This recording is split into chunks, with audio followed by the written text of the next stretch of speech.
Warning, this content may be upsetting or disturbing to some audiences. Face and head stomped on so hard until it just...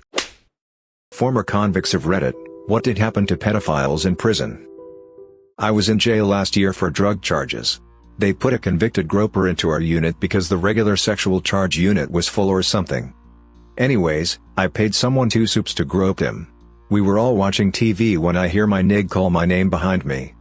He was standing right behind the groper, and reached around him and squeezed the hell out of his fat tits. This dude jumped out of his seat and everyone laughed. Best soups I ever spent. Spent 10 months in the Texas prison system for manslaughter. My first offense, and it was an accident, which is why it was a short sentence. They were typically berated and yelled at pretty badly. Most of them that stuck around the Gen Pop dorms were honest and just perverts. She was 16, he was 22. That kind of stuff. We had one guy, raped both his daughters from 4 on up. Finally his then 14-year-old hid her cell phone and recorded it happening to her younger sister. Spoiler, this is graphic. One night I woke up to pee and my neighbor, bed at my feet, we were in rows, pulled me back down. Told me not to go to the bathroom. I'm new to this and don't know any better and brushed it off. Anyways, 3 guys had the Chester pinned down raping him. At this point all I really saw was blood or crap and then his face.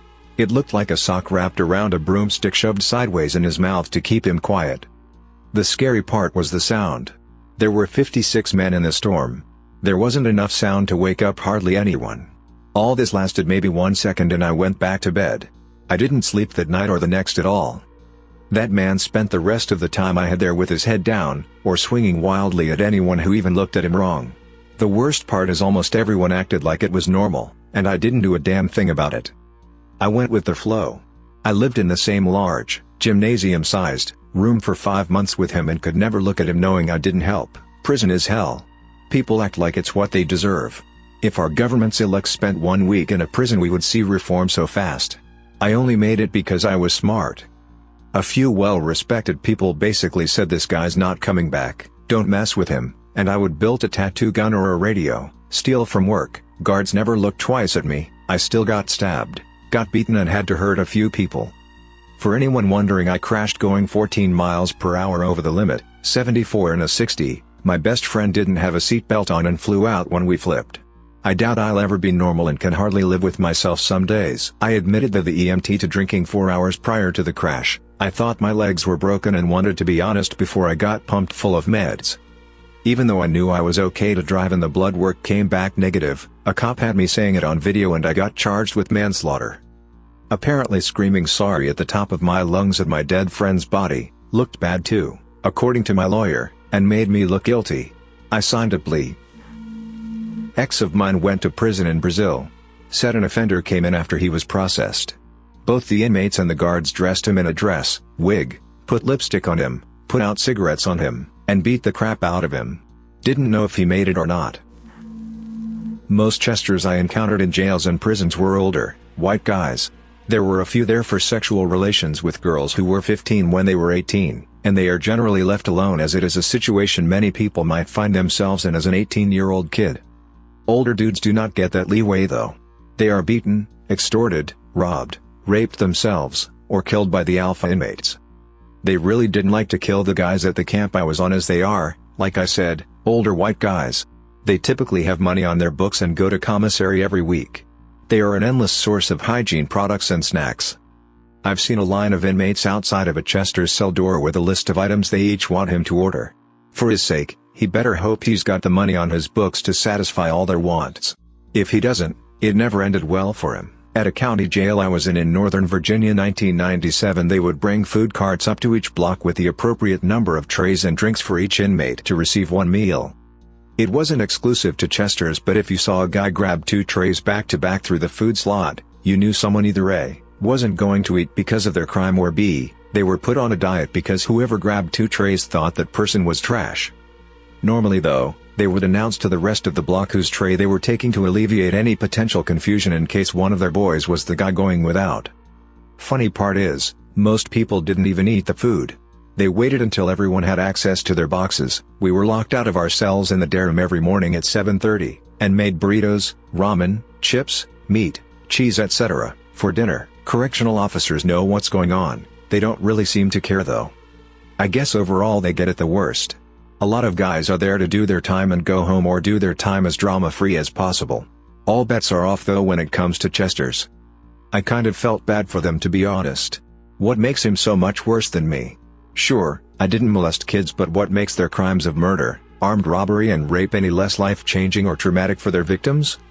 I did see a Chester beat the absolute dog crap out of two guys in his cell one night though. That was pretty rad. Dude was like 26, girl lied and said she was 19, 15, and he got some time. He ended up throwing one of them off the tier onto a table in the day room. I never root for sex offenders per se, but that was awesome. This is from one specific maximum security federal prison.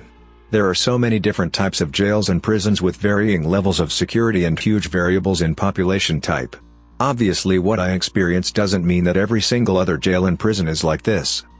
When you first get there, your counselor will ask you if there's any reason that you can't walk the yard or be in general population.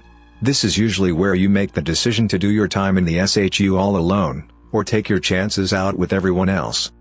You do need to have a good reason though: child molester, gang issues, there's a hit on you from the last place you stayed, you're a snitch, etc.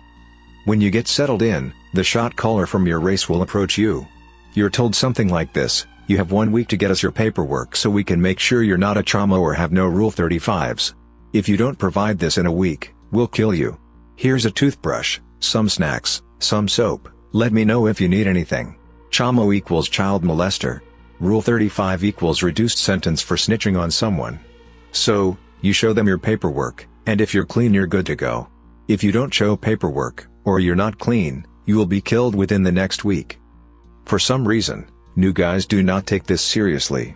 They either don't produce their paperwork, or they actually produce it knowing that there's less than desirable stuff on there. What happens to them? Stabbed 27 times all in a matter of seconds. Face and head stomped on so hard until it just cracks open and gunk leaks out. Mouth and jaw shattered with a pool stick or pool ball. 2 guys killed in about 60 seconds by a tiny Mexican holding just a bocce ball. Native Americans pretend like it's all good. 10 of them go into the sweat lodge for religious reasons, only 9 come out. 10th guy had a clean gash in his head from a shovel. Cellmate hung the guy with a bedsheet to make it look like suicide. Why do these guys take chances with trying to be in general population? Because the SHU sucks.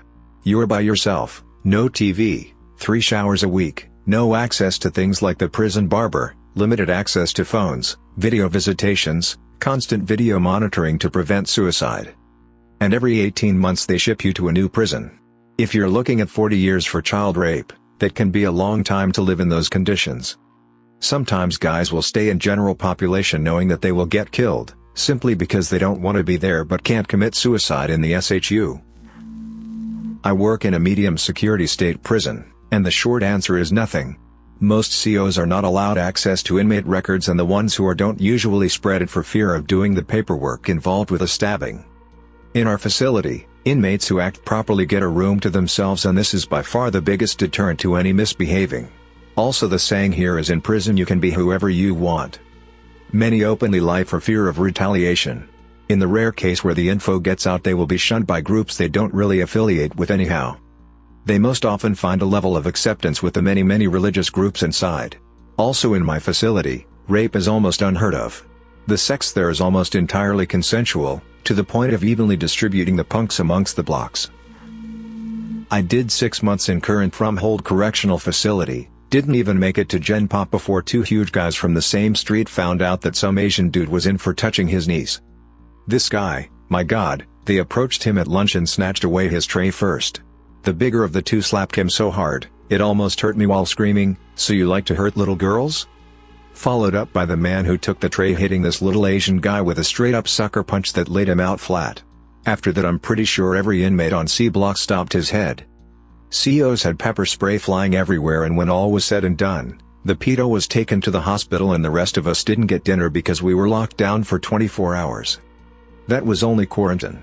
The whole thing could have been avoided if there wasn't a giant whiteboard with everyone's name, inmate number, and charges written all over it. I've been in a few times and it's never good.